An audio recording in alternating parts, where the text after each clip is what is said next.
Employ पर जो absconding लगती है ना, उसको समझने की कोशिश करते हैं कि एब्सकॉन्डिंग कितने किस्म की होती है।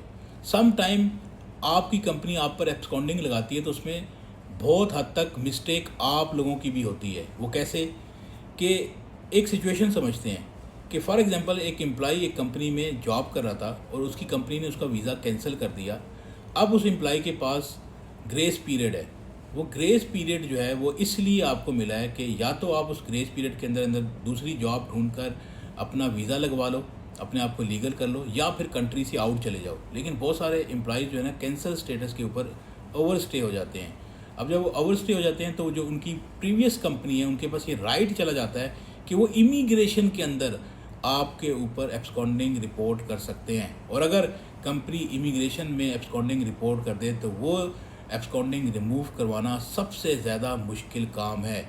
उसमें फिर एक ही ऑप्शन आपके पास रह जाता है कि आप अपनी प्रीवियस कंपनी के पास जाओ, उनकी मिन्नत समाजत करो, उनको बोलो कि मेरे ऊपर से एब्सकॉन्डिंग ख़त्म करें ताकि मैं अपना दूसरा वीज़ा लगवा सकूं। क्योंकि जब तक वो एब्सकॉन्डिंग रहेगी ना तो आप कंट्री से आउट जा सकोगे, ना ही आप कोई दूसरा वीज़ा लगवा सकोगे।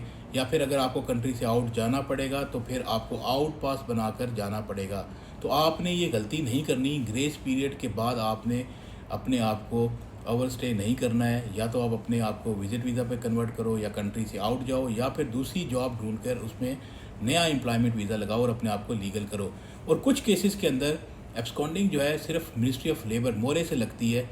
वो इसलिए कि अगर एक एम्प्लॉई अपनी कंपनी से भाग गया या 15 दिन तक कंपनी के साथ कांटेक्ट में नहीं था, तो फिर कंपनी के पास ये राइट होता है कि वो उस एम्प्लॉई को एब्सकॉन्डिंग रिपोर्ट कर सकते हैं।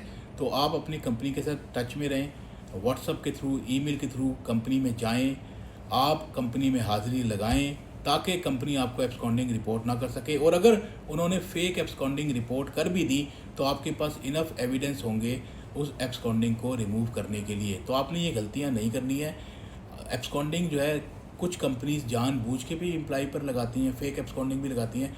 कुछ एब्सकॉन्डिंग जो है ना वो जेन्युइन भी होती हैं, और कुछ एम्प्लॉय अपनी गलती की वजह से अपने आप को एब्सकॉन्डिंग की सिचुएशन के अंदर ले आता है। तो आई होप आपको ये वीडियो अच्छी लगी होगी।